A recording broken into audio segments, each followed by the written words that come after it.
There was a time when being a princess involved strengthening the family dynasty by marrying overseas royalty and having as many children as humanly possible, but things are a little different these days, as the Duchess of Cambridge approaches the end of her 7th year as a member of the royal family. Her workload is increasing and her path is becoming even clearer, which is not something that's happened casually. With Prince Philip stepping down from public duty at the age of 96 this year, it's clear that the usual retirement age means nothing to the royal family. They all know they need to be mindful of the paths they choose because they will hopefully be following them for a very long time. Kate has always had strong ideas about the areas she wants to dedicate herself to, and in her first year of married life, she chose her charity affiliations carefully, doing her own research, attending meetings, and undertaking field visits before her first handful of patronages were announced. She now focuses on the areas she is most passionate and knowledgeable about: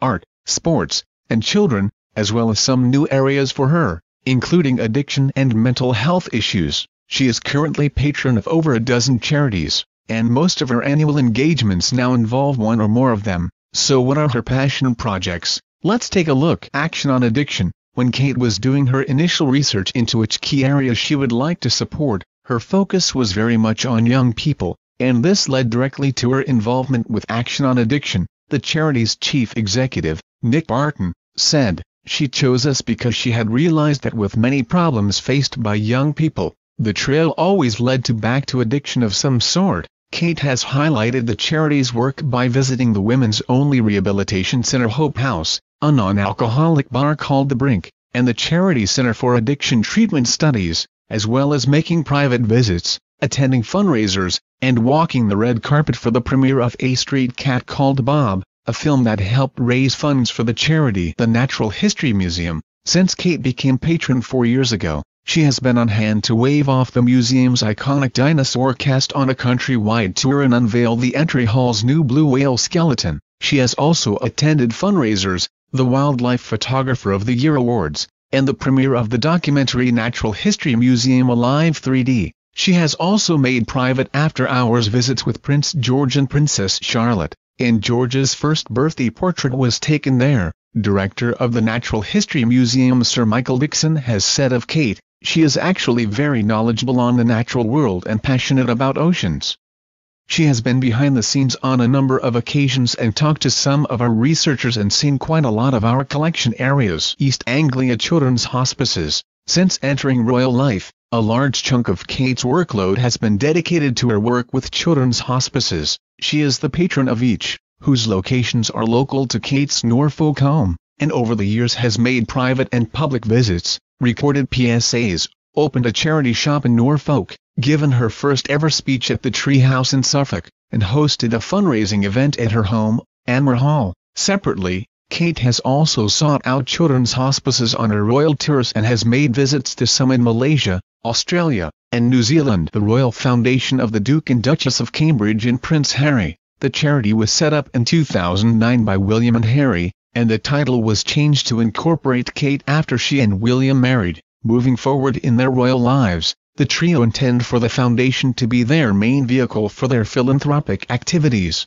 investing in or partnering with assorted organizations. Their main focuses are young people, conservation, and the armed forces, and one of the foundation's biggest initiatives is Heads Together, which aims to raise awareness for mental health issues. Sports aid. Kate has always been sporty. She was on the hockey, tennis, netball, and swimming teams at school, and she bonded with Prince William over their shared love of running when they first went to university. So it makes sense that several of her charities are sports-related. Sports aid funds young sports lovers, and Kate has been patron for the past 4 years. During that time, she has attended workshops and fundraising events, even hosting the charity's 40th anniversary gala at Kensington Palace. The National Portrait Gallery, the first of Kate's charity patronages to be announced, was a no-brainer, as she had studied art history at university. Her passion for photography is also well documented, and she herself paints. This year, one of her watercolors appeared on the Order of Service at Sister Pippa's wedding.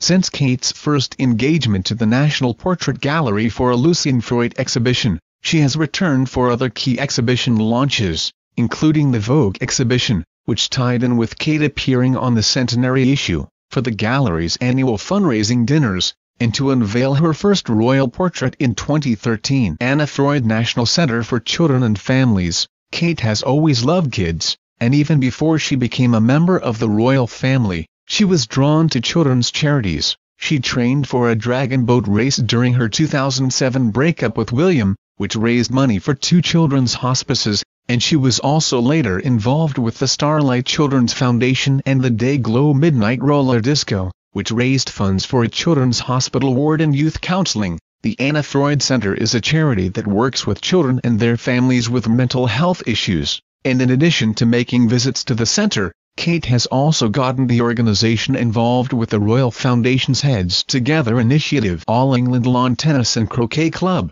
Kate is a passionate tennis fan, so it's not surprising that when the Queen passed on some of her patronages to various members of her family in 2016, Kate took on the one which involved the prestigious Wimbledon tournament. The Duchess has attended Wimbledon at least once every year for the past 10 years, except when she was heavily pregnant with Prince George. She is also patron of the Lawn Tennis Association, which promotes tennis through funding training, competitions, and facilities. The Art Room. Combining her love of art and children, the Art Room is a charity aimed at 5 to 16-year-olds experiencing emotional and behavioral difficulties, offering art as therapy to increase their self-esteem and independence. Kate has visited and opened assorted centers since she first became patron, including the Clore Art Room with artist Grayson Perry. It was at an Art Room engagement in 2012 that Kate first revealed that Lupa was the name of her and William's new puppy. The Air Cadet Organization. Kate's newest charity is the Youth Aviation Organization sponsored by the Royal Air Force,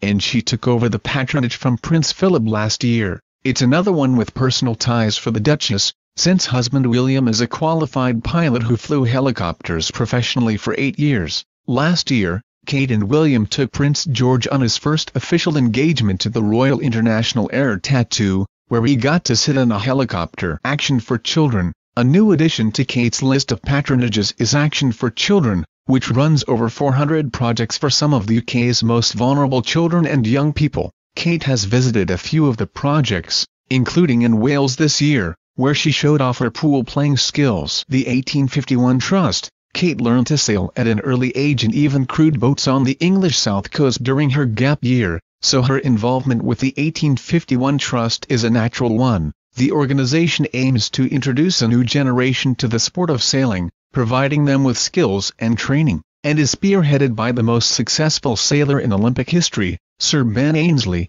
whom Kate has developed a friendship with. 100 Women in Finance. The organization supports charities relating to family health, mentoring, and education, and William, Kate, and Harry are all involved.